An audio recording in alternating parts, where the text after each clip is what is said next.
The sun hadn't fully risen over the sprawling Callaway Ranch when Miguel Santos noticed something that made his blood run cold. Through the gap in the barn door, he watched his boss's wife, Catherine Callaway, pressed against the ranch foreman in an embrace that left no room for misunderstanding.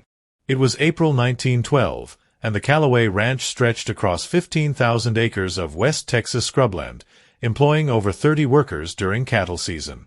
Thomas Callaway had built his empire from nothing, arriving in Texas 20 years earlier with only a horse and ambition. By 45, he owned one of the largest operations in the county, married to a woman half his age, and respected by every rancher from Fort Worth to El Paso. But respect meant nothing when betrayal happened under your own roof. Miguel backed away silently, his hands trembling. He'd worked for Thomas Callaway for 8 years, watched him treat every worker with fairness rare among ranch owners of the time. The foreman, Jack Peterson, had been Callaway's trusted right hand for 5 years, managing the daily operations, overseeing cattle drives, handling the books. If you're enjoying this story, hit that like button now. This gets darker than you can imagine. Miguel wasn't the only one who'd seen things. Over the following days, whispers spread through the bunkhouse like wildfire. Carlos Mendez, one of the senior ranch hands, admitted he'd noticed Catherine and Peterson disappearing together during the afternoon hours when Thomas rode out to inspect the northern pastures. Another worker, Sam Tucker, recalled seeing them in the stable late one evening, their voices low and intimate. The affair had been going on for months, hidden in plain sight, conducted with the arrogance of people who believed themselves untouchable. Catherine, a former Dallas socialite who'd married Thomas for security, had grown restless in the isolation of ranch life. Peterson, ambitious and handsome, saw opportunity in her dissatisfaction. What none of them realized was that Thomas Callaway had already started to suspect. Thomas Callaway stood in his study, staring at the ledger books with growing unease. Numbers didn't lie, and these numbers told a story he didn't want to believe. Cattle counts were off. Expenses showed inconsistencies. Small amounts, carefully hidden, but visible to someone who'd built his fortune by knowing every cent that moved through his operation. It was late May, and the spring roundup had just concluded. Thomas had returned 3 days early from a cattle sale in Fort Worth, arriving at the ranch just before midnight. The house had been dark except for a lamp in Catherine's bedroom window. He'd walked quietly through the main house, something pulling at his instincts, warning him. Her room was empty, the bed untouched. He found her 40 minutes later, walking back from the direction of the foreman's cottage, her hair disheveled, her dress buttoned wrong. She'd frozen when she saw him standing on the porch, then quickly composed herself with a story about checking on a sick horse. There were no sick horses. Thomas said nothing that night. He was a man who planned, who calculated, who never acted on emotion alone. For the next 2 weeks he watched. He observed. He documented in his mind every glance, every private conversation, every unexplained absence. The ranch hands had noticed his change in demeanor.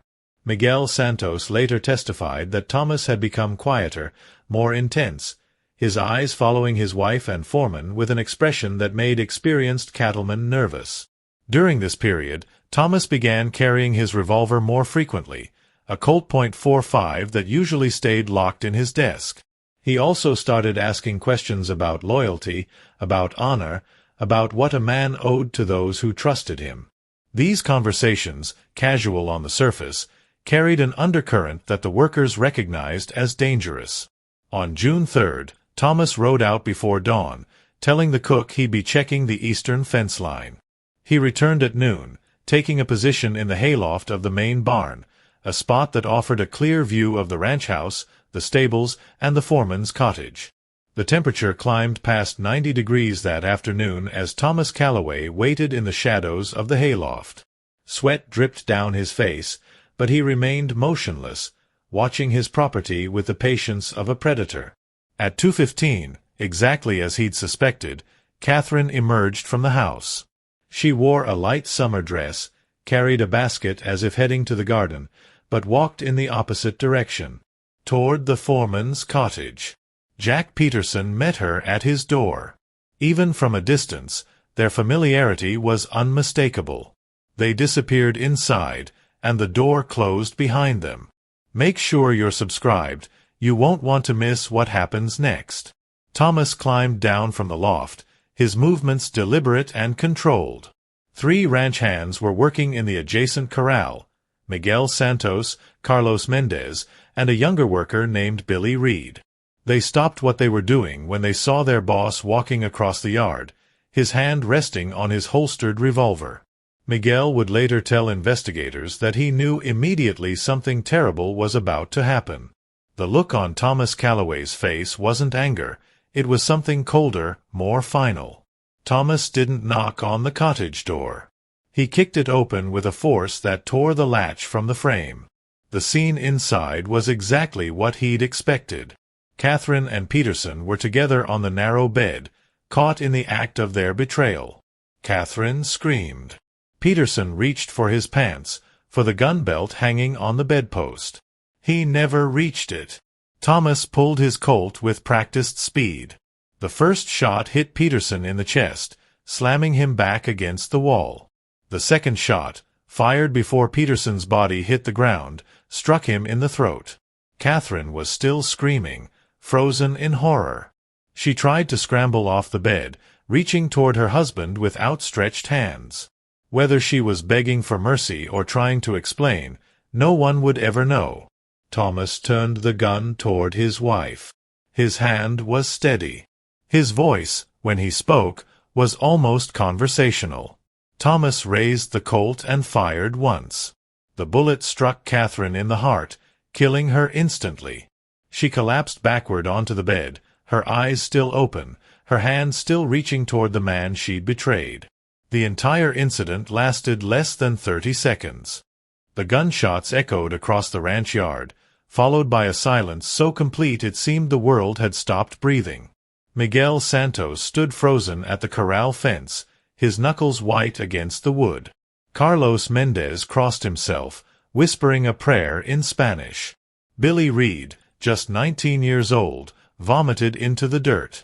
Thomas Calloway emerged from the foreman's cottage, the Colt still in his hand, smoke drifting from the barrel. His clothes were spattered with blood, but his face remained emotionless. He walked to the center of the yard and stopped, looking at the workers who'd gathered at the sound of gunfire. 15 men stared back at him, their faces showing shock, fear, and something else, understanding. Every man present knew what had happened in that cottage. They'd all seen the affair unfold over months, watched their boss's honor trampled by the 2 people he'd trusted most. Thomas spoke clearly, his voice carrying across the yard without shouting. He instructed Miguel to ride for the sheriff in town. He told Carlos to ensure none of the ranch hands left the property. They would all be needed as witnesses. He ordered Billy to take care of the horses, to maintain the daily routine, to keep the ranch running. Then he walked to his house, cleaned the blood from his hands, and sat on his front porch to wait for the law. The sheriff arrived 2 hours later with 3 deputies, expecting to find a crime scene in chaos. Instead, they found a functioning ranch, workers going about their tasks with quiet efficiency, and Thomas Calloway sitting calmly on his porch, his gun placed carefully on the table beside him. Sheriff William McCrae had known Thomas for 15 years. He'd attended his wedding to Catherine, had done business with him, considered him a friend. Now he had to arrest him for double murder. Thomas stood without resistance, allowed himself to be handcuffed, and made only one request, that his ranch be maintained properly until his affairs were settled. Miguel Santos agreed to oversee operations, and Thomas was taken to the county jail in the back of a wagon.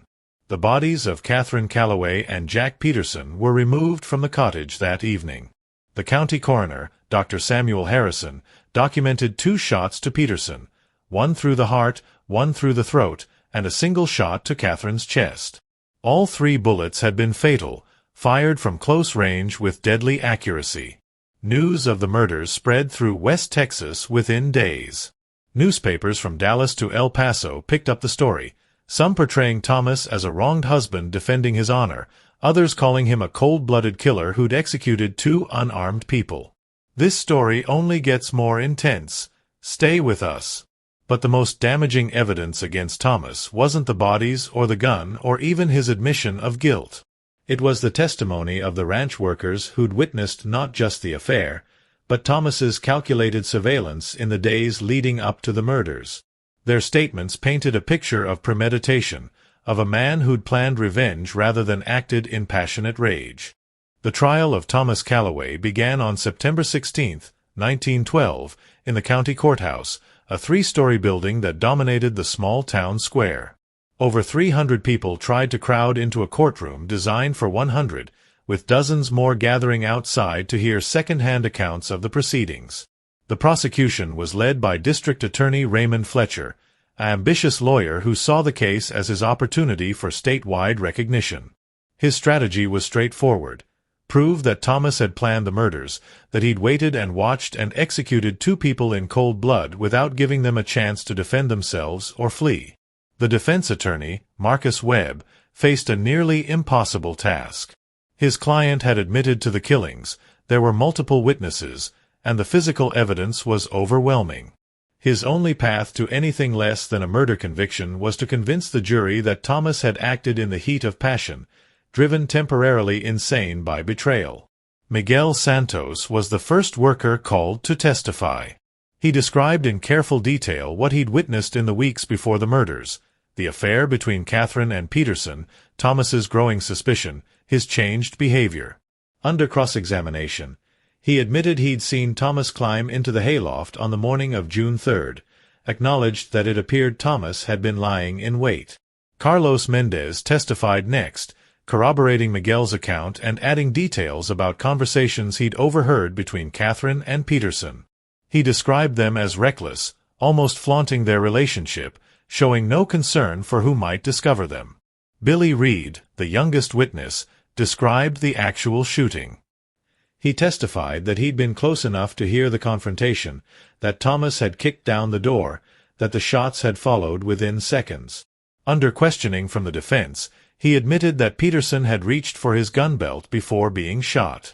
Dr. Harrison, the coroner, provided technical testimony about the wounds and the positions of the bodies. His report supported the prosecution's timeline, that Peterson had been shot first, twice, and Catherine second, with approximately 10 to 15 seconds between the shootings. The prosecution rested after 3 days, having established a clear case of premeditated murder. Marcus Webb's defense focused entirely on the concept of honor and temporary insanity. He called character witnesses who testified to Thomas's reputation as a fair employer, an honest businessman, a devoted husband. He brought in a doctor who explained how betrayal could trigger psychological breaks, could drive a rational man to irrational action. But the most powerful moment of the trial came when Thomas Calloway himself took the stand. Thomas Calloway walked to the witness stand with the same measured stride he'd used crossing his ranch yard, his shoulders straight, his expression controlled. The courtroom fell silent as he placed his hand on the Bible and swore to tell the truth. Marcus Webb guided him through his history, his arrival in Texas, building the ranch from nothing, his marriage to Catherine, his partnership with Jack Peterson. Thomas spoke clearly, without emotion, describing how he'd trusted Peterson with everything, had given him authority and generous wages, had considered him almost family. Then Webb asked about the discovery of the affair. Thomas's composure cracked slightly. He described returning early from Fort Worth, finding Catherine's room empty, waiting on the porch. His voice remained steady, but something in his eyes, pain, rage, betrayal, showed the jury the wound that had driven his actions. He testified about the 2 weeks of watching, of seeing his suspicions confirmed again and again. He spoke about the morning of June 3rd, climbing into the hayloft, waiting in the heat, watching his wife walk into another man's home. Webb asked why he'd brought his gun. Thomas paused before answering. He said he'd known what he would find, known what he would have to do. In his world, in the code he'd lived by all his life, there was only one response to such betrayal. District Attorney Fletcher's cross-examination was brutal. He forced Thomas to admit he'd planned the confrontation, that he'd waited hours in the loft, that he'd had ample time to consider his actions. He asked why Thomas hadn't confronted them verbally, why he hadn't simply divorced Catherine, why he'd chosen to kill two unarmed people. Thomas's response silenced the courtroom. He said that in Texas, among men who built their lives on trust and honor, betrayal of this magnitude couldn't be answered with words or legal proceedings. It required blood. It required justice delivered by the wronged party. He stated clearly that he'd do it again, given the same circumstances. Fletcher pressed harder, asking about Catherine specifically. Why kill his wife? Why not let her live to face her shame? Thomas's answer was cold and final. He said she'd destroyed everything she'd promised to honor. She'd brought dishonor to his name, to his home, to everything he'd built. Her death was justice, not murder. Hit that like button if this story has you hooked. There's more to come. The courtroom erupted. Judge Harrison hammered his gavel repeatedly, calling for order. Thomas was escorted back to his seat, and the defense rested. Closing arguments took an entire day. Fletcher painted Thomas as a calculated killer who'd executed two people in cold blood. Webb argued that Thomas had been driven temporarily insane by betrayal, that no man could witness such dishonor and remain rational. The jury deliberated for 16 hours. The jury foreman stood on the afternoon of September 29, 1912, holding a piece of paper that would determine Thomas Calloway's fate. The courtroom held its collective breath, over 200 people packed into the space, with Judge Harrison maintaining order with a stern expression. The verdict was guilty of murder in the first degree for the death of Jack Peterson. Guilty of murder in the first degree for the death of Catherine Calloway. The jury recommended life imprisonment without possibility of parole. Thomas Calloway showed no reaction. He stood calmly as the judge formally pronounced sentence, thanked his attorney for his efforts, and was led from the courtroom in chains. But the verdict didn't end the story. It ignited a controversy that burned through Texas for years. Public opinion was sharply divided. Many, particularly in rural areas, believed Thomas had been justified in defending his honor. They saw him as a wronged husband who'd done what Texas tradition demanded. Petitions circulated calling for his pardon, gathering thousands of signatures. Others, particularly in cities and among progressive reformers, saw the case as evidence that Texas's culture of honor-killing needed to end. They pointed to Thomas's premeditation, his cold execution of two people, his complete lack of remorse. They argued that no betrayal justified murder, that civilization required law to triumph over revenge. The ranch workers who'd testified found themselves in difficult positions. Miguel Santos left Texas within a year, unable to escape the notoriety of his testimony. Carlos Mendez took over management of the Calloway Ranch, eventually purchasing it from the estate. Billy Reed moved to California, never speaking publicly about what he'd witnessed. Thomas Calloway served 12 years before dying of pneumonia in the state penitentiary in 1924. He'd maintained the same position throughout his imprisonment, that he'd done what honor demanded, that he'd acted as any Texas man would have acted, that he regretted only that his trust had been betrayed, not that he'd delivered justice. The Calloway Ranch was sold off in pieces, the main house demolished in 1930. The Foreman's cottage where the murders occurred burned down under mysterious circumstances in 1918. Within 20 years, little physical evidence remained that the property had ever existed. But the case itself became part of Texas legal history. It was cited in subsequent trials involving crimes of passion, used by prosecutors arguing against honor defenses, referenced by defense attorneys seeking leniency for clients who'd killed unfaithful spouses. The testimony of the ranch workers, particularly their accounts of witnessing the affair and Thomas's premeditation, established important precedents about premeditated versus passionate homicide. The case also marked a turning point in Texas's relationship with its frontier justice traditions. While honor killings had once been tacitly accepted, sometimes even celebrated, the Callaway trial showed a society beginning to question whether vengeance should trump law. Newspaper archives from 1912 preserve editorials debating the verdict, letters from readers passionately defending both positions.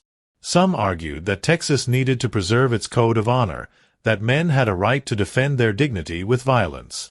Others insisted that civilization meant subordinating personal revenge to legal process, regardless of provocation. If this story moved you, share it now.